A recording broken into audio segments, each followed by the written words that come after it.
کیا آپ مجھے کربلا کا واقعہ بتا سکتے ہیں؟ جی ہاں، بالکل بتا سکتا ہوں۔ یزید نے یہ حکم بھجوایا کہ نواسۂ رسول اگر میری بیعت نہ کرے تو اسے قتل کیا جائے۔ فوج یزید جو چاروں طرف سے اللہ کے رسول کے خاندان کو گھیرے ہوئے تھی، انہوں نے یہ طے پایا کہ 9 محرم کے دن نواسۂ رسول اور ان کے ساتھیوں کو قتل کر دیں گے۔ تو مولا حسین نے عباس سے کہا، عباس جاؤ یزید کی فوج کے پاس، ان سے کہو کہ ان کے نبی کی بیٹی کے بیٹے نے کہا ہے کہ ہمیں ایک رات اللہ کی عبادت کرنے کے لیے دیا جائے۔ حضرت عباس جیسے ہی امام حسین کا پیغام فوج یزید کو سناتے ہیں، وہ ہنسنے لگ جاتے ہیں، اور پھر یہ فیصلہ کیا گیا کہ جنگ 9 محرم کو نہیں بلکہ 10 محرم کو ہوگی۔ امام حسین شب عاشور تمام ساتھیوں کو اپنے پاس بلاتے ہیں اور کہتے ہیں، اے لوگوں، یہ جو فوج تم لوگ دیکھتے ہو، یہ سب میرے خون کے پیاسے ہیں۔ کل مجھے قتل کیا جائے گا، میری بہن بیٹیوں کو بازاروں میں باپردہ گھمایا جائے گا۔ اے لوگوں، تم نے مدینے سے لے کر یہاں تک میرا بہت ساتھ دیا ہے، اب میں حکم دیتا ہوں کہ تم لوگ چلے جاؤ، اپنے اپنے شہر واپس چلے جاؤ، تم سب کی جنت کا ضامن میں ہوں۔ لوگ ادھر ادھر دیکھنے لگے کہ مولا یہ کیا فرما رہے ہیں، آپ کو چھوڑ کر جائیں؟ جب امام حسین نے سب کے چہرے کو دیکھا، آپ نے فرمایا، شاید تم لوگوں کو آنکھوں کی شرم نے مارا ہے، عباس چراغ بجھا دو۔ بس چراغ کا بجھنا تھا، امام حسین سر کو جھکا کر بیٹھ گئے۔ کچھ دیر گزری، امام حسین نے فرمایا، عباس چراغ جلاؤ۔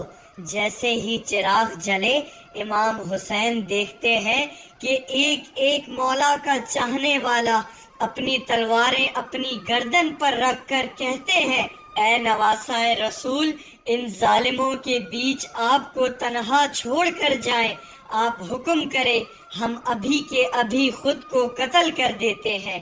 امام حسین نے فرمایا، اے میرے بابا، دیکھ، جیسے مجھے ساتھی ملے ایسے آپ کو بھی نہ ملے۔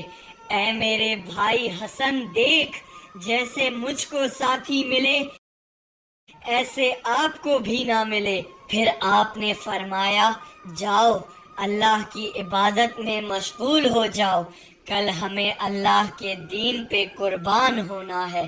بس رات ڈھلنے لگی، 10 محرم کا سورج طلوع ہوا، اذان علی اکبر آئی، نماز میں حملہ ہوا، ایک ایک مولا کا چاہنے والا امام کے قدموں میں قربان ہوتا رہا، کبھی حر، کبھی جون، کبھی حبیب، کبھی جناب عباس، کبھی شہزادہ قاسم، کبھی شہزادہ اکبر، تو کبھی معصوم علی اصغر۔ تو بس جب کوئی بھی نہ رہا تو امام حسین خیمے میں آتے ہیں اور کہتے ہیں، اے میری بہنوں، اے میری بیٹیوں، اپنے غریب امام کا آخری سلام قبول کرو۔ اور پھر امام حسین نے فرمایا، زینب، میرے بعد تم کو قید کیا جائے گا۔ اور پھر آپ ایک خیمے میں آتے ہیں جہاں ایک بیمار سویا ہوا ہوتا ہے۔ امام حسین فرماتے ہیں، علی اٹھو، اپنے بابا کا آخری سلام قبول کرو۔ سجاد بستر بیماری سے اٹھتے ہیں اور دیکھتے ہیں ان کے بابا خون میں رنگین اور ان کا لباس اتنا سادہ اور پھٹا ہوا۔ امام سجاد کہتے ہیں، بابا عباس۔ امام حسین فرماتے ہیں، نہر کے کنارے سو رہے ہیں۔ علی اکبر، ان کو پرچی لگی، ان کی لاش وہاں پڑی ہوئی ہے، ایک ایک شہید اللہ کی راہ میں قربان ہو گیا۔ اور پھر امام حسین میدان آئے اور آ کر کہنے لگے، اے لوگوں، پہچانو، تمہارے رسول کا بیٹا ہوں میں، وہ ہوں میں جس کو تمہارا رسول کندھوں پر سوار کرتا تھا، وہ ہوں میں جب نماز کے دوران میں رسول اللہ کی پشت پر آتا تھا تو تمہارے رسول میرے احترام کے لیے اپنے سجدے کو تول دیتے تھے کہ ایسا نہ ہو کہ رسول اللہ سجدے سے اٹھیں اور مجھے تکلیف آ جائے۔ اے لوگوں، تم نے آج حسین کو رلایا ہے، اپنے ہاتھوں سے اپنے لیے دوزخ کو لکھا ہے، بتاؤ میرا کیا گناہ ہے؟ لوگ کہنے لگے کہ تمہیں اس لیے نہیں مار رہے کہ تمہارا کوئی قصور ہے، تمہیں اس لیے مار رہے ہیں کہ تم علی کے بیٹے ہو۔ امام حسین فرماتے ہیں، اے لوگوں، وہ علی جو اسلام کا محافظ تھا، آج علی کو یہ صلاح دے رہے ہو کہ اس کی اولاد کو قتل کر رہے ہو۔ بس اتنے میں شمر کہتا ہے، حسین کی باتیں نہ سنو، بس حملہ کر دو۔ امام حسین پر حملہ ہو گیا۔ تاریخ نے تحریر کر دیا کہ اس زمین پر آج سے پہلے ایسی جنگ کبھی نہ دیکھی تھی۔ ایک طرف ہزاروں کی فوج تھی اور ایک طرف 3 دن کا پیاسا حسین ابن علی تھا۔ اور پھر یزید کا حکم آیا کہ خیموں کو آگ لگا دو۔ خیموں کو شمر نے آگ لگا دی اور حسین پر تیر برسنا شروع ہو گئے۔ ہزاروں کی فوج نے امام حسین پر تیر چلانا شروع کر دیے اور وہاں خیموں کو آگ لگنا شروع ہو گئی۔ امام کبھی فوج کی طرف جاتے ہیں، کبھی خیموں کی طرف۔ میں عمر بن سعد کہتا ہے، جس کے پاس جو ہے وہ پھینک کر مارو۔ کسی نے نیزے مارے، کسی نے تلوار ماری، کوئی تیر مارنے لگا، کوئی پتھر مارتا رہا۔ جس کے پاس مارنے کے لیے کچھ نہ تھا وہ کربلا کی گرم مٹی حسین کی طرف پھینکنے لگا۔ بس اتنے میں آواز آتی ہے، حسین حسین تو کامیاب ہو گیا۔ امام حسین کے جسم پر اتنے تیر تھے کہ رسول اللہ کا نواسہ نہ زین پہ تھا نہ زمین پہ، بس تیروں کے آسمان پہ تھا۔ اتنے میں ایک شخص نے کہا، حسین گر گیا، جاؤ حسین کا سر قلم کرو تاکہ یہ خبر ہم یزید تک فوراً پہنچائیں، ہمیں انعام ملے۔ جو قریب جاتا ہے، امام حسین کی آنکھوں میں رسول اللہ کا چہرہ نظر آتا ہے، وہ روتے ہوئے واپس آ جاتا ہے۔ اتنے میں شمر کہتا ہے، یہ کام مجھ سے ہی ہوگا۔ شمر جیسے ہی امام حسین کے قریب جاتا ہے، امام حسین کا سر سجدے میں، شمر آ کر امام حسین کی گردن پر خنجر رکھتا ہے اور چلانے لگتا ہے۔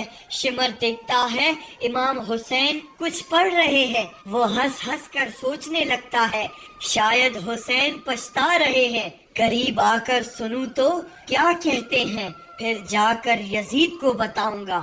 جیسے ہی کان قریب کر کے سننے لگا، امام حسین فرماتے ہیں، اے اللہ قبول کرنا، اس تیرے حسین نے تیرے دین کے لیے سب کچھ قربان کر دیا۔ اے اللہ گواہ رہنا، تیرے نبی کے نواسے نے دین کے لیے سب کچھ فدا کر دیا۔ اللہ کا شکر کر رہے ہیں، اللہ کی حمد و ثنا کر رہے ہیں۔ اتنے میں امام حسین نے آنکھیں کھولی اور شمر سے کہتے ہیں، اے بدبخت، کیا تجھے پتا نہیں میں کون ہوں؟ شمر کہنے لگا، ہاں مجھے پتا ہے، تو رسول اللہ کا نواسہ ہے، تو علی کا بیٹا ہے، تو فاطمہ کا بیٹا ہے۔ امام حسین نے کہا، تو پھر بھی مجھے قتل کر رہا ہے؟ شمر نے کہا، ہاں تمہیں قتل کرنے سے مجھے سونا ملے گا، حکومت ملے گی۔ امام حسین نے فرمایا، میں جنت کا سردار ہوں، کیا تمہیں اپنی جنت کی فکر نہیں؟ شمر ہنس رہا تھا اور امام حسین کے پاک گلے پر خنجر چلانے لگا۔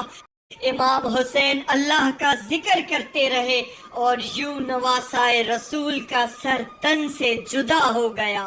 بس امام حسین کا سر کٹنا تھا۔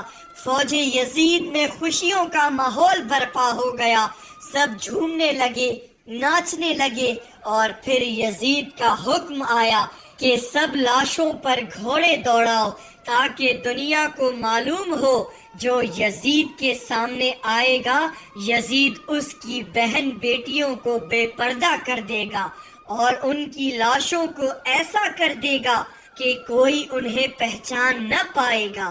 شمر نے کہا، ہاں، لاشوں کو لگاؤ، گھوڑوں کو تیار کرو۔ کسی قبیلے سے آواز آئی کہ اکبر کی ماں لیلہ ہمارے قبیلے سے ہے، ہم اکبر کی لاش پر گھوڑے نہیں دوڑائیں گے۔